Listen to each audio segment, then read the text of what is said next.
Let's talk about something that influences every mortgage, the bond market.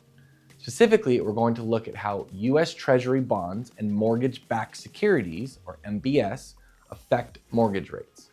Most people don't realize it, but mortgage rates don't move randomly. They're heavily influenced by what's happening in the bond world.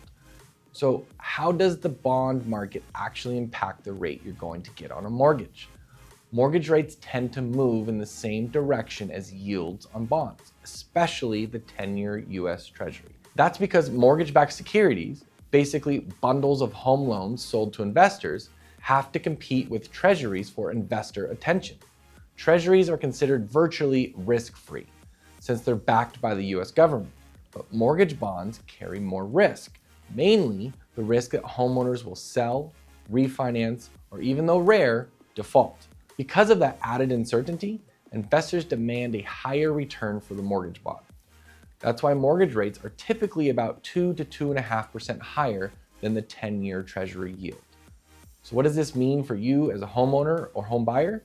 Understanding how bonds affect rates gives you the insight into why rates change and helps you time your decisions.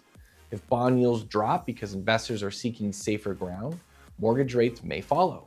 If yields rise due to inflation fears or strong economic data, mortgage rates often go up too. While you can't control the market, having a general idea of what's driving rates can help you decide when to lock in or explore other loan options. Before we wrap up, let's bust a couple myths.